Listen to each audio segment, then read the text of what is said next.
तो जब आपको किस तरीके की प्रॉब्लम थी पहले और अब आप कैसा महसूस कर रहे हैं? सी एक्चुअली मेरी जो थायराइड के नोड्यूल्स थे वो बड़े हुए थे एंड मैंने इवन कैलाश में दिखाया था। उन्होंने ओपीटी में मुझे मतलब ले गए थे।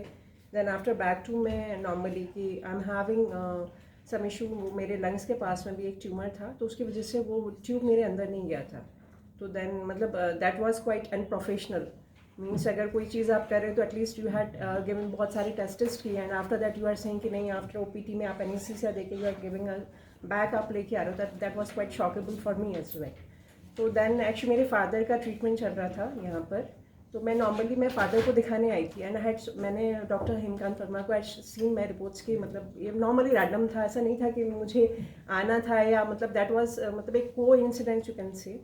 And he had seen my reports and मतलब बहुत ही कॉन्फिडेंटली ही सेड कि नहीं मैं आई विल ऑपरेट दिस, मैं कर दूंगा। तो मतलब वो बहुत ही मतलब थोड़ा कॉन्फिडेंस था मेरे लिए भी। तो then and I am so much thankful to doctor Hemkant Verma कि मतलब ही हैड ट्रीटेड मी मतलब सो वेल। एंड उसके बाद भी मैंने यहाँ पे डॉक्टर एम्स के डॉक्टर्स थे उनको दिखाए, ENT के थे एंड उन्होंने मुझे रेफ़र किया doctor Rajiv Gandhi hospital, cancer hospital.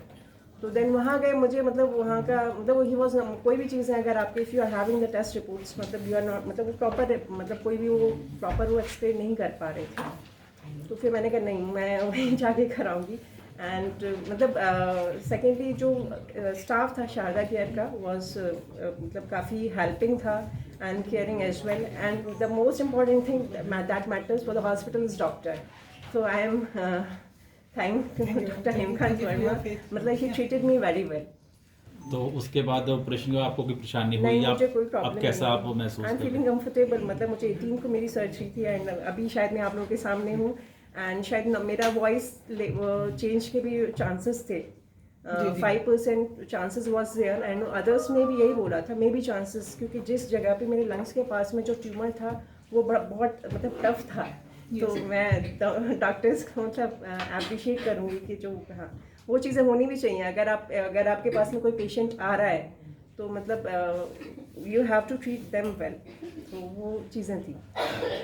Ma'am operation से पहले डॉक्टर साहब तो मैंने आपको वही बोला, मैंने ENT के एम्स के MS है डॉक्टर यहीं पे बैठते, मेरे ब्रदर ने रिकमेंड किया आफ्टर मैंने यहाँ रिपोर्ट सब दिखाई थी। वो तो मैं रैंडमली मैंने दिखाया क्योंकि मेरे फादर का ट्रीटमेंट चल रहा था यहाँ पर।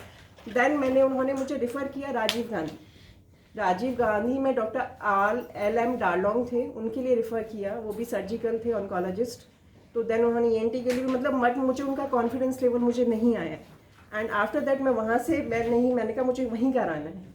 तो I was quite clear actually क्या डॉक्टर्स के कॉन्फिडेंस बोलता है, जो कि डॉक्टर हेमकांत सर ने काफ़ी अच्छे से प्रूफ किया वो चीज़ें एंड सर्जरिकली भी उनका काफ़ी मुझे मतलब था। तो मैंने कहा नहीं वहीं घर आने बस अच्छा है। अभी आपकी डाइट नॉर्मल है या फिर जो डॉक्टर ने रेकमेंड किया है कि नहीं नहीं? डाइट मेरी नॉर्मल है। उन्होंने मुझे सेकंड डे से ही बोल दिया था आपको जो खाना ओनली मतलब थोड़ा सा आप ठंडा आप अवॉइड करिए, अदरवाइज आप कुछ भी ले सकते हैं। मैंने ऑपरेशन से पहले आपको सांस लेने में भी तकलीफ होती है? 3rd फ्लोर तक मैं आराम से चढ़ लेती हूँ एंड मैं नॉर्मली वॉक करके आ रही हूँ। मतलब मेरा पार्क कम से कम 2 किलोमीटर्स का है, पहले साइकिल में रह रही हूँ। नहीं मतलब था बट इतना मतलब प्रॉब्लम थी, ब्रीदिंग इशू वॉज देयर।